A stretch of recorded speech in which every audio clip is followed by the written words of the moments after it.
საღამოშიდობისა თქვენ უყურებთ პოსტ ანალიტიკას, მე ზვია დავალიანი ვარ, ჩვენ საუბრობთ დღის აქტუალური საგარეო და საშინაო პოლიტიკური თემების შესახებ. დღეს საღამოს ჩვენი სტუმარი საპარლამენტო უმრავლესობის წარმომადგენელი ზვია ჩალამბერიძე იქნება. საღამოშიდობის ბატონო ზვია, მადლობა რომ ჩვენი სტუმარი ხართ.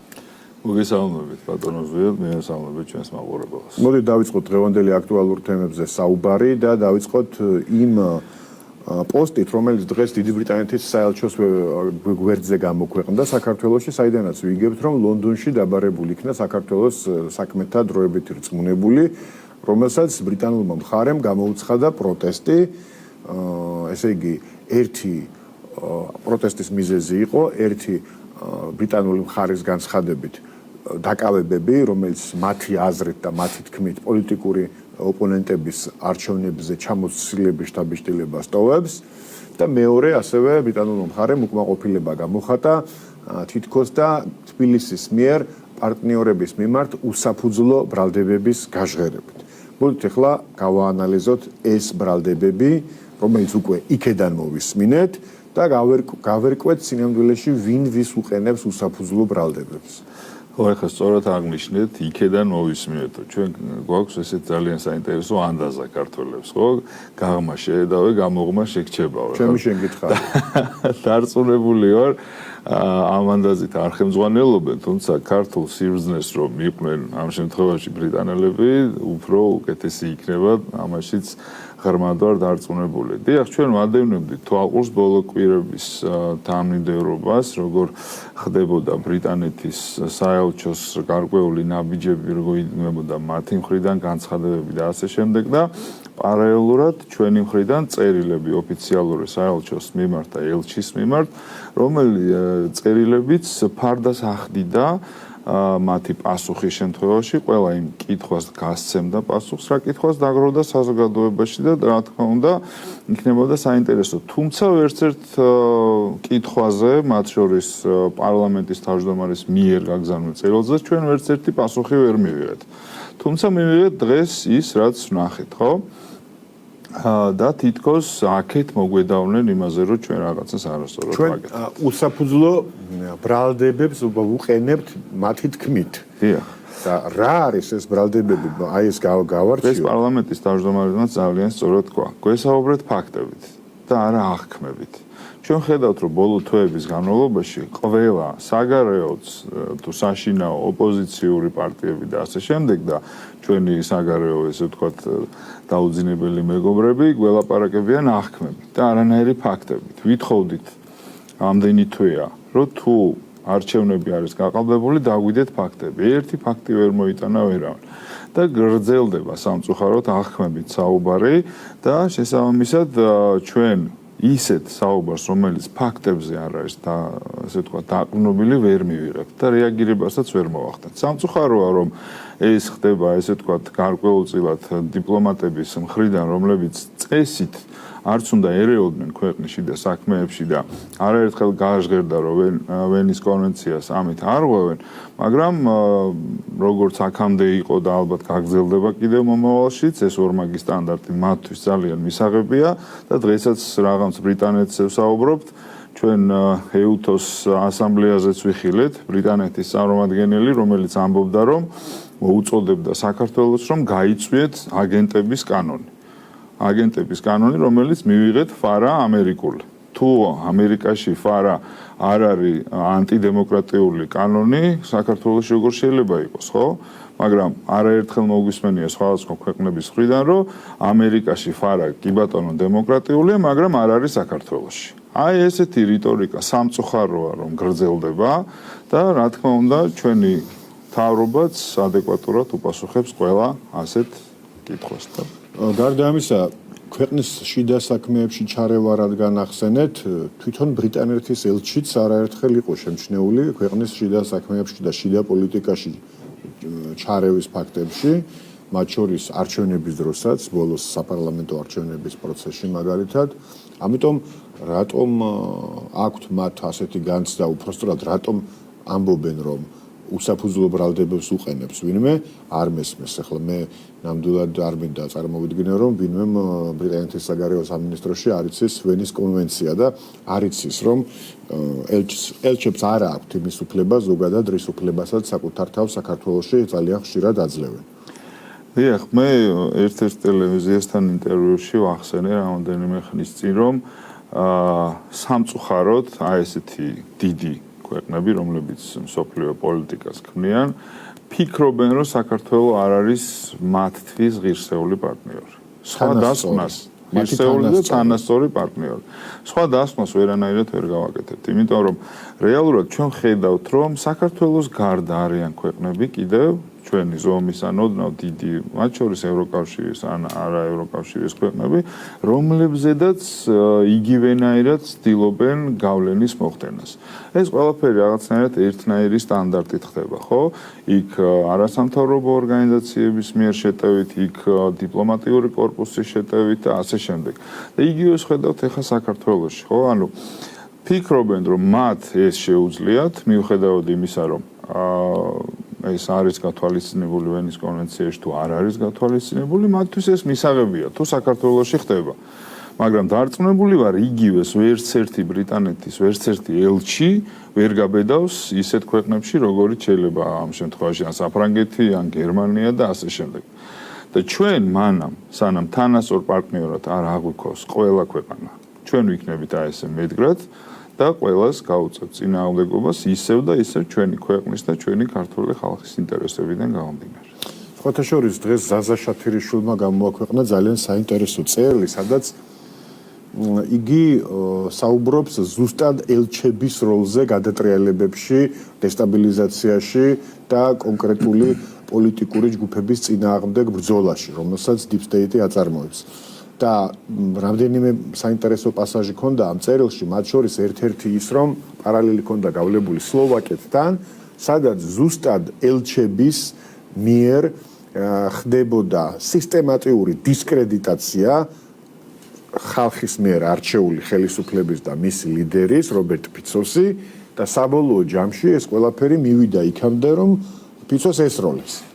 და შათირიშვილი წერს, რომ ეს ერთ-ერთი მიზანი იყოს შეიძლება თუ სხვანაირად ვერ აღწევენ მიზანს, რევოლუციას ვერ აწყობენ, გადატრიალებას ვერ აწყობენ, არჩევნებს ვერ იგებენ, არჩევნების წინასაარჩევნო პროცესში ჩართული ყავთ ელჩები, რევოლუციურ პროცესში ჩართული ყავთ ელჩები, მაგრამ თუ ამ ყველაფერს ვერ ახდენენ, შეიძლება იმაზეც კი წავიდნენ, რომ აი რაღაც რადიკალური ესე ვთქვათ, კრიმინალური ქმედებებიც კი კრიმინალურ ქმედებებსაც კი ასე ვთქვათ უბიძგონ. დიახ. ზუსტად მეც იგივე მაგალითი მქონდა მხედველობაში, როცა ვახსენე, რომ დაახლოებით იგივე სცენარით ცდილობენ ჩვენაერ ქვეყნებთან ურთიერთობას, ხო?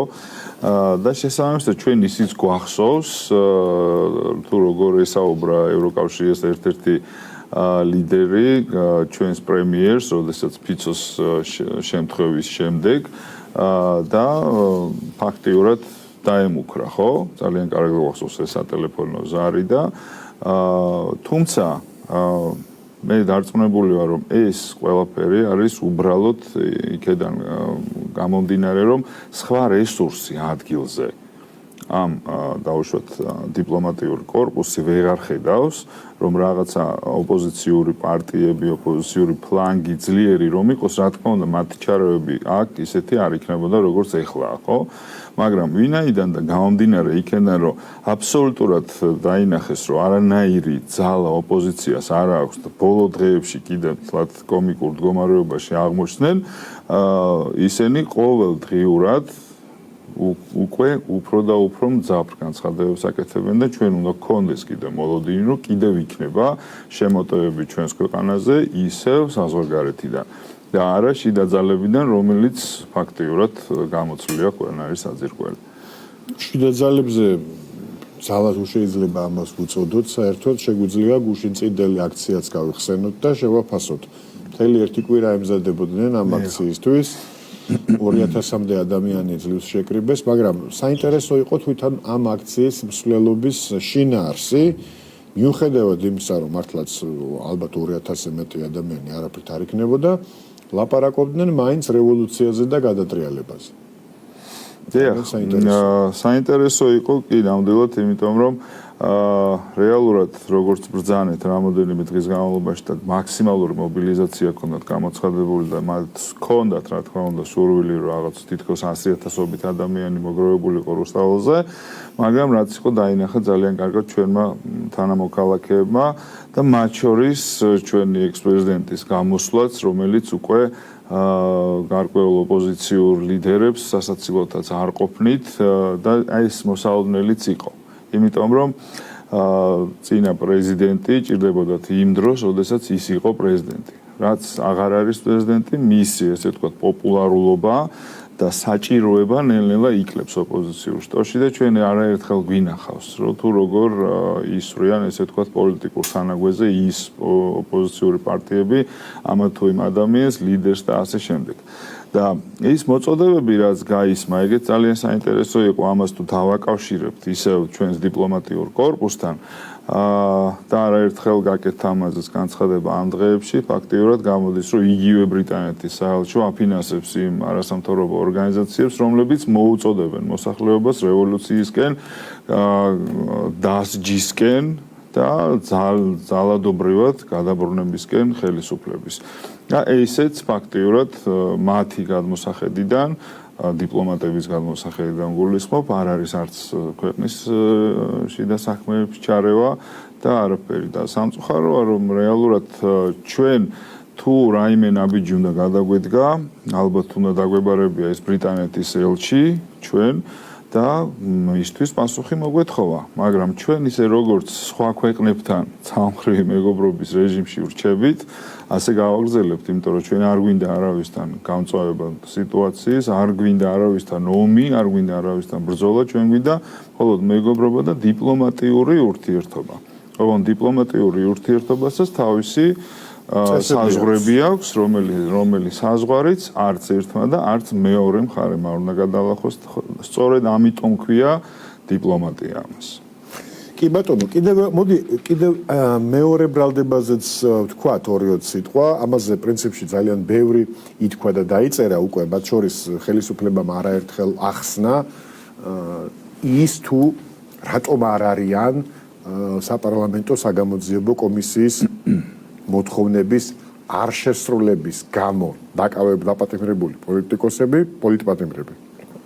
მაგრამ მოდით კიდევ ერთხელ ვუთხრათ ბრიტანეთის საელჩოსაც, ბრიტანეთის საგარეო საქმეთა სამინისტროსაც თუ მივამატთან ეს ინფორმაცია, ან იმ ადამიანებს, რომლებსაც მათი შეერა, რატომ არის ეს მათი მხრიდან ცრუ ბრალდება და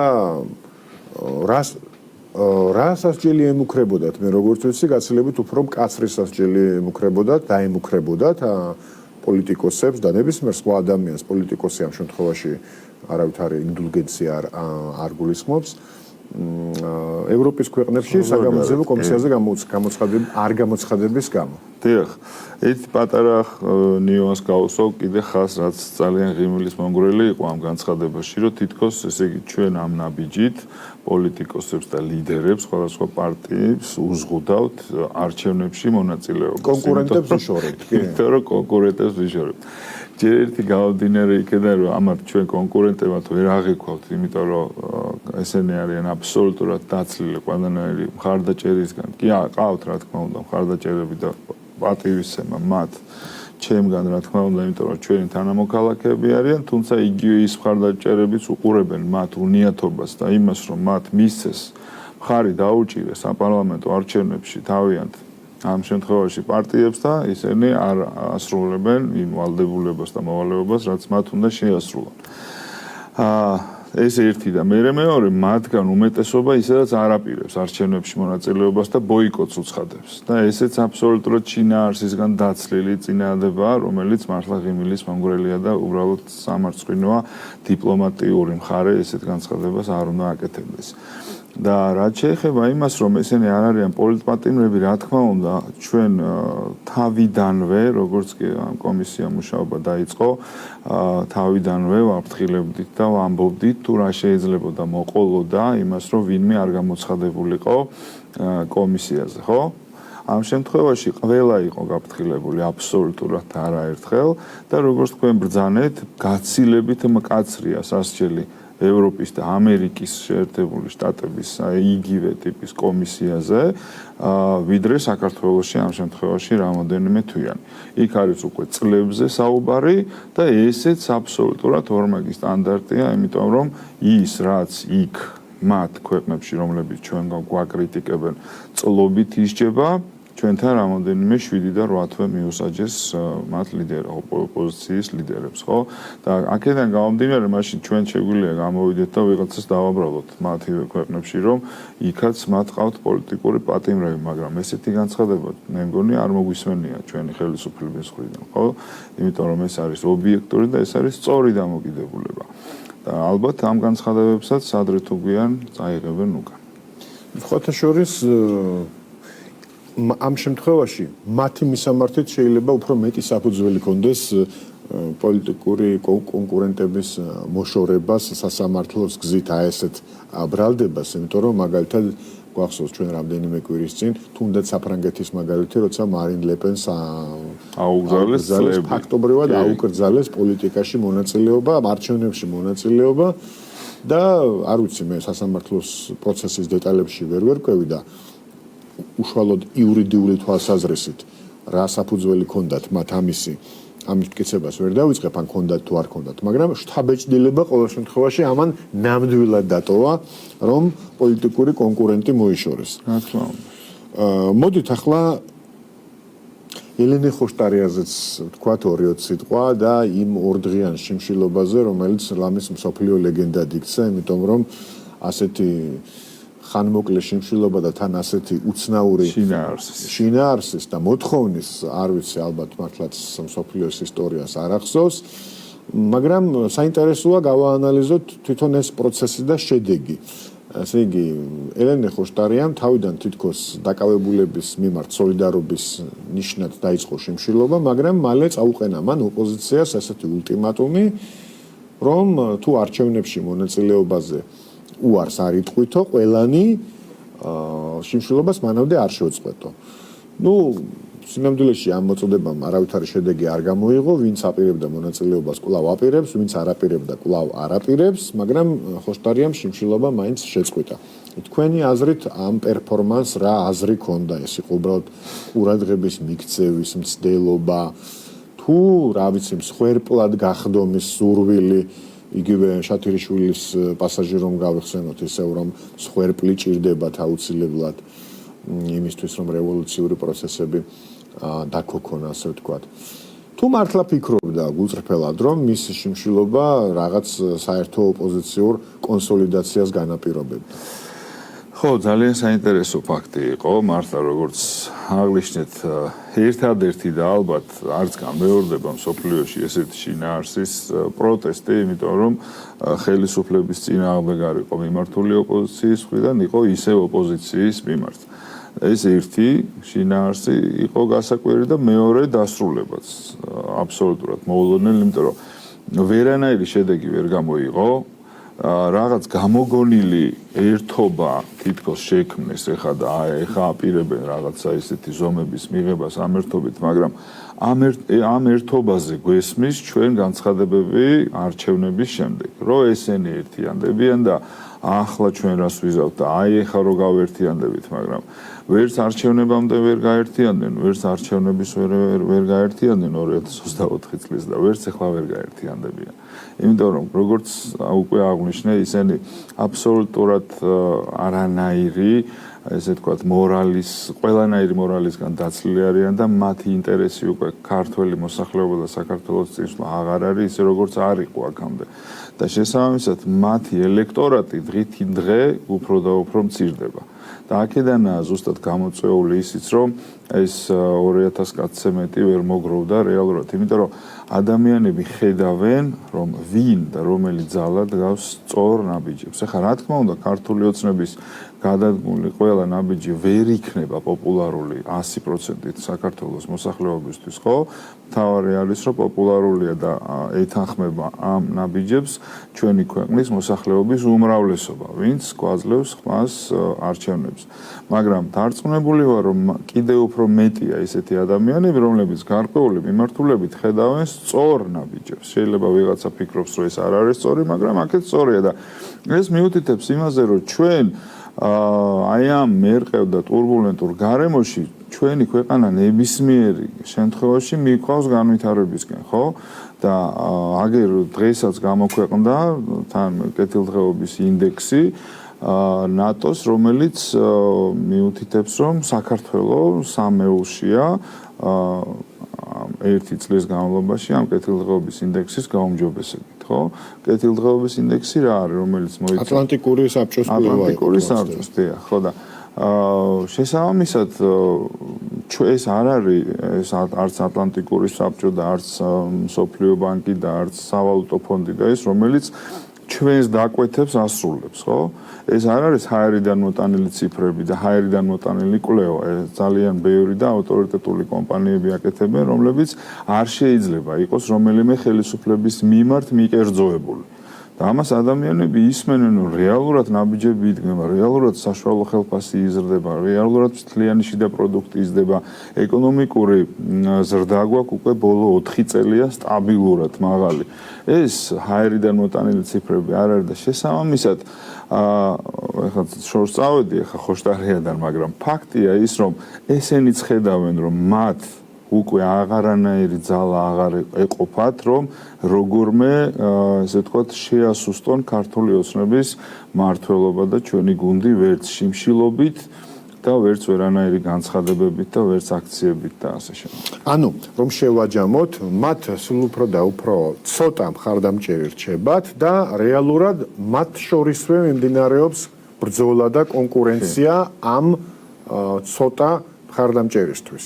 დიახ, ფაქტია, რომ და ჩვენ კიდევ უფრო საინტერესო პერიოდი გველოდება წინ, იმიტომ რომ საინტერესო როგორ გადაინაწილებენ ელექტორატს წინასაარჩევნოდ, იმიტომ რომ ვიცით, რომ რამ გარკვეული პოლიტიკური პარტიები ბოიკოტს უცხადებენ არჩევნებს, მაგრამ გარკვეული პოლიტიკური პარტიები მონაწილეობას იღებენ. შესაბამისად, რაც უფრო მეტად მოახლოვდება არჩევნები, მით უფრო საინტერესო პროცესი გვექნება ეს სწორედ ელექტორატის გადანაწილების თვალსაზრისით. კი ბატონო, ბრიტანეთის საელჩო და საგარეო სამინისტრო, ასე ვთქვათ, გავეცით პასუხი შესაბამისი, როგორცაც იმსახურებდნენ. მე მინდა ევროკავშირის საელჩოზეც ვთქვათ რამდენიმე სიტყვა, იმიტომ რომ ბოლო პერიოდში განსაკუთრებით მას შემდეგ, რაც ამერიკაში ხელისუფლება შეიცვალა და ახალმა ხელისუფლებამ თვითონ დახურა ის მთავარი ორგანიზაციები, დონორი ორგანიზაციები, რომლებიც რადიკალიზმს კვებავდნენ საქართველოში, მათ შორის USAID და NED. დღეს გააკეთა მარკო რუბიომ თუ არ ვცდები განცხადება, რომ პირველი ოფიციალურად შეწყვეტს USAID დაფინანსებას. ამ მოვლენების შემდეგ ევროკავშირი, ბრიუსელი და ბრიტანეთი ასევე, მაგრამ ევროკავშირი მაინც პირველ რიგში გახდა პრინციპში მთავარი დონორი ამ რადიკალიზმის საქართველოში. დღეს შალო პაპუაშვილმაც გაუსვა კიდევ ერთხელ ხაზი იმას, რომ ევროკავშირის მიერ დაფინანსებული ორგანიზაციები და ევროკავშირის მიერ დაფინანსებული ადამიანები იქნენ შემჩნეული არაერთხელ თან რადიკალიზმში, აგრესიაში, მოლოტოვის კოქტეილის სროლაში, ბულინგში, პოლიტიკოსების შეურაცხყოფაში და ამ ყველაფერზე ევროკავშირის საელჩოს არავითარი განმარტება არ გაუკეთებია და არც გამიჯვნია ამ ქმედებებს. კიდევ ერთხელ მიმართა კითხვით შალო პაპუაშვილმა ევროკავშირის საელჩოს ან გაემიჯნოს ამ ქმედებებს, ან რაიმე აზრი და პოზიცია დააფიქსიროს ამასთან დაკავშირებით. როგორ ფიქრობთ, უნდა ველოდოთ თუ არა რაიმე პოზიციას და რაიმე აზრის დაფიქსირებას ამასთან დაკავშირებით, თუ საბოლოო ჯამში ესეც იმით დამთავრდება, ეს ჩვენი, ასე ვთქვათ, თხოვნა იმით დამთავრდება, რომ ბრიუსელში, არ ვიცი რომელ დედაქალაქში დაიბარებენ საქართველოს წარმომადგენელს და აქეთ წაგვიყენებენ პრეტენზიას პარტნიორებზე ნეგატიური ინფორმაციის გავრცელების გამო. ნახეთ, აი გადაცემის დასაწყისში ვახსენეთ თანასწორი პარტნიორი, ხო? თანასწორი ღირსეული პარტნიორი. ესეც ერთ-ერთი მაგალითია იმის, რომ უბრალოდ არ შეიძლება, როდესაც საპარლამენტო ქვეყნის პარლამენტის თავმჯდომარე მოგმართავს წერილით, იმ წერილის იგნორირება. ნებისმიერ შემთხვევაში რაღაც პასუხი გაცემული უნდა იყოს. თუნდაც ის იმდენად დიპლომატიური, სადაც საიდანაც შეიძლება შინაარსი ვერ გამოიტანო, მაგრამ როდესაც პარლამენტის და მათ შორის ბრიტანეთის ელჩზე მაქვს საუბარი და მათ შორის ევროკავშირის ელჩიც. და აქედან გამომდინარე, ეს არის ჩემი აზრით ნამდვილად არის უპატივცემულობა ქვეყნის, სადაც ისინი მოღვაწეობენ დღევანდელ დღეს.